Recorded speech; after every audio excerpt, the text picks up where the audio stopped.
So I'm here for some quick YouTube tips. Now, if you're not 20 years old like I am anymore, or was, don't shoot like this. Shoot like that, much better. TV!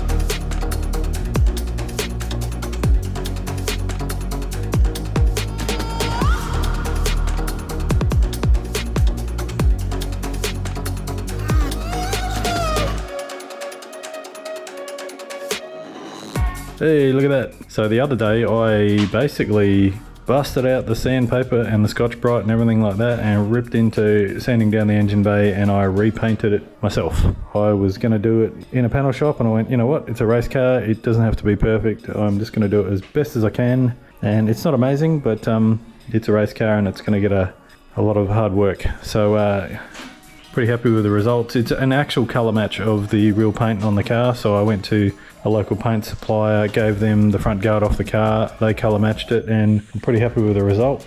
I could probably go in and rub it down with 1200 and all that sort of stuff, but you know what, it's going to do the job. There was a lot of chips and marks and stuff like that from where all of the things have been changed, and these rails weren't the same colour because obviously they're all new. So everything's all the same colour now, even down to the front section across here, underneath, the whole deal. And also thanks to my good friends at AAA Powder Coating, the rad support is all re-powder coated. If I go around here inside, I've also touched up the cage. So this bar here, that was all black, everything like that. On the back here where it's all messy, the intake is powder coated as well. I have done this, I taped up the inlet and outlet of the intake because I didn't want to get powder coat on the inside of it, because if it ever flaked off it'd go straight in the turbo. Not that it would, but just better not to have it than have it. My exhaust rings powder coated, my dash panel there which holds the Haltech and the keypad. This is my bracket I made to hold the accumulator. This is my bracket I made to hold the brake master cylinder, and then that's my little bracket I made to hold up the oil cooler.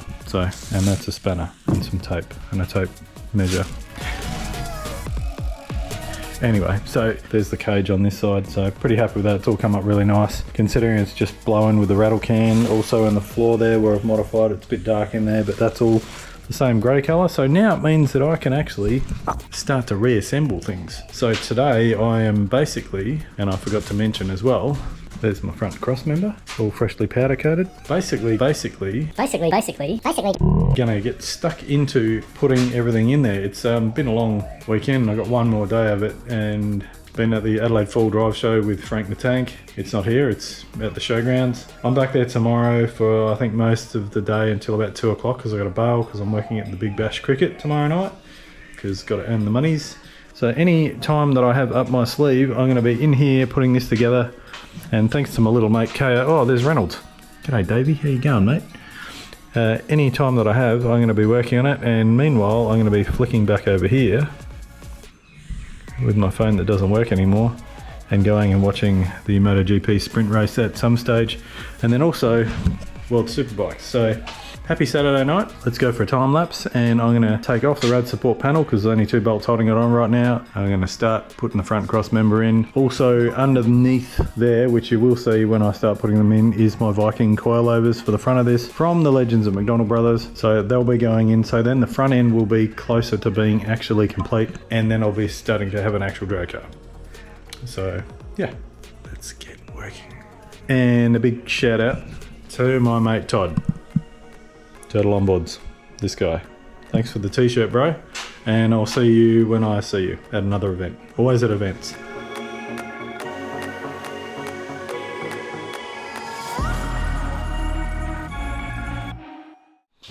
So as progress continues on the ute, there's an intruder in my shed. No, it's not an intruder. He's actually a really good dude. Hello, Dale. Hello. Oh, hang on. There you go. Hello. Alright, so this is the man. Tell me about your new business. So it's Adelaide Ceramic Coatings, based out at Wingfield now, doing all the normal thermal barrier and thermal dispersant coatings and industrial coatings. Yeah, so what are we doing here? So we're going to be doing the full treatment on all of Mark's manifolds, even this factory Falcon 6 one, because any part is a part that deserves to be coated. So on the Garrett Turbo, obviously we'll be coating inside and out wherever we can access, masking off all the mating surfaces and particularly where the CHRA or the core of the turbo mounts in. It's a critical area. Same with the rear V-band on the back, in the little groove there, and also on the mating surface and also on the outlet of the housing here.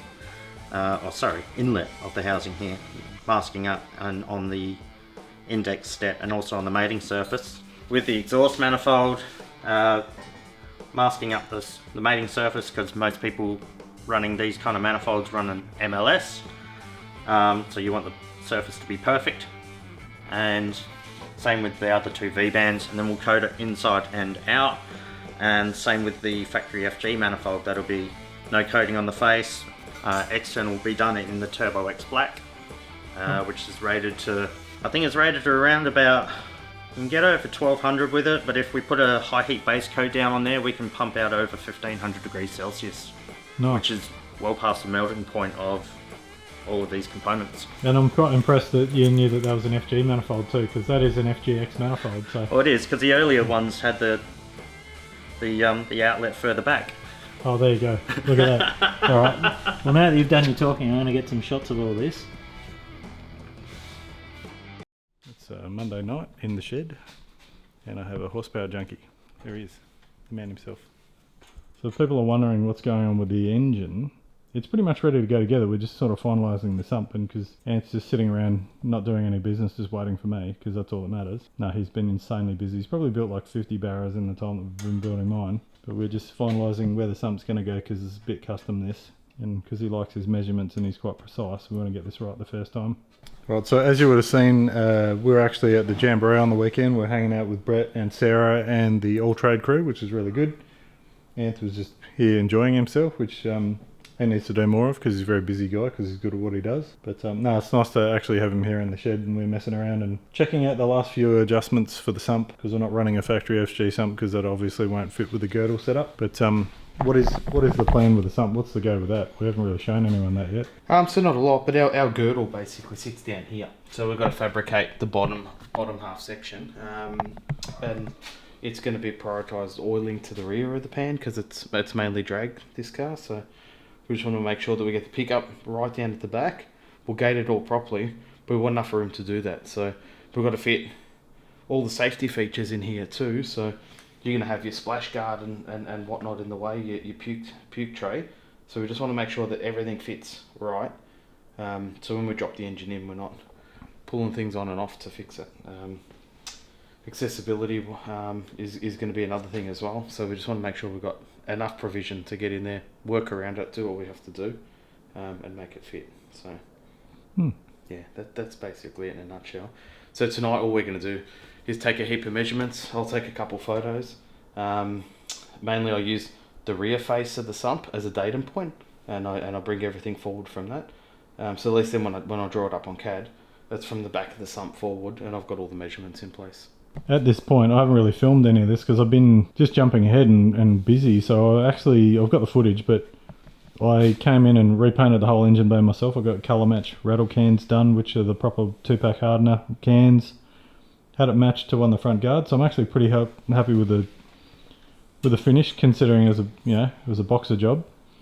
So that's all done. I've got in here. I've touched up the cage where Robbie's done the extra funny car hoop and the extra bar and stuff like that in the back. I've got the ECU mounted and the keypad mounted. I was just about to mount the shifter the other day, but just ran out of time. And yeah, it's all looking pretty good. I was about to mount the seats in, but for some reason I've completely lost all the factory seat bolts. So I'm going to be going and buying some more, which isn't a big problem. Other weird thing I've done, which is purposeful, is in the previous video you might have seen, I have the oil cooler sitting flat here, so it's nice short lines from the engine to the oil cooler. and it all sort of works nicely with where the accumulator is sitting as well. But because that's in the engine bay, it needs nice fresh air going in and out of it. So the air is going to come from underneath here, and what I've done is I actually made a couple of little ports which will be inside the guard there, which will get fresh air from there. I could even put filters on them so that they don't pick up any dust and stuff. And then I'll basically have brake ducting going up into the oil cooler. And then I'm actually going to vent the bonnet so that it pushes straight out the bonnet with the fans. It's pretty clever, isn't it? Very smart. Yeah, so very rally car spec. Very smart.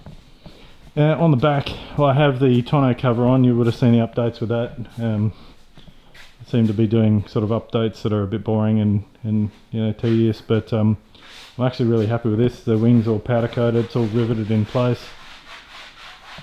I've used ants cleaning before over there. I've used the flush rivets here, so this will probably get vinyl wrapped anyway. But that's on. A few last little things to add to it, but it's got the gas struts on it now, which is cool. So be able to just like lift the gas struts up just to take the quick releases off the wing for the uprights. The powder coating's all done, so the front cross member's back in. The rad support's all powder coated.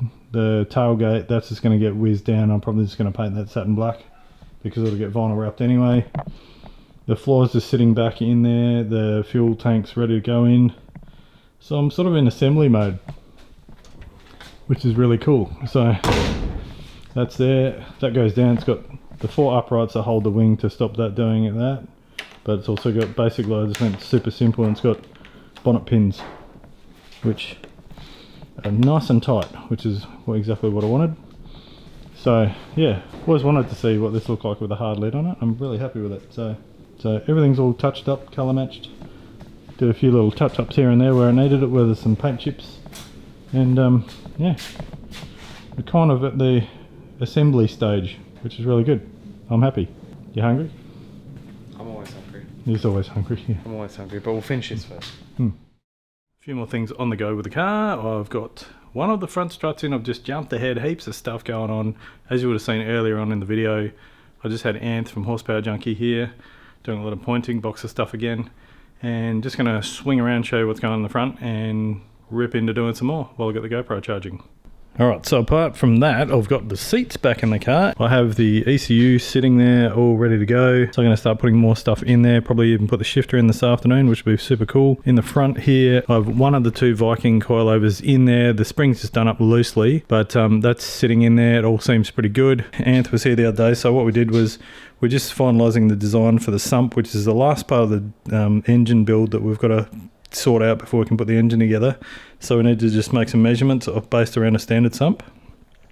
So I've got the engine plate bolted in place and the sump sitting there bolted to that, and which that means is that's pretty tightly on there. Obviously the engine's not supported at the front, or the sump's not supported at the front, but it gives a pretty good indication of where things sit. And now what I'm going to be doing is I've just put the bottom arm in on this side, and I'm going to put the rest of the strut in. Now I made the mistake on the other side of just trying to do it all in one go, and it's bloody heavy and it's awkward and a real pain in the butt. So this time around I'm doing it the smart way. I'll pop the ball joint out on the bottom, I'm going to put the strut in, and then I'll sit the upright in. So that over there. So not so heavy, and then I can actually set the brakes back on it, start setting the brake lines into it, and then bleed the brakes up and just get bit by bit happening. Even hoping if I can pull a long day or even tomorrow, get in the back and get the fuel system sitting in the back and start working out where that's going to go. So good progress at Boxer. And if you haven't seen also on the channel now, Buddy's been ripping into getting his GDR happening, which is super cool. More progress on that, and there is possibly another project going on overseas, but we will talk about that one very soon.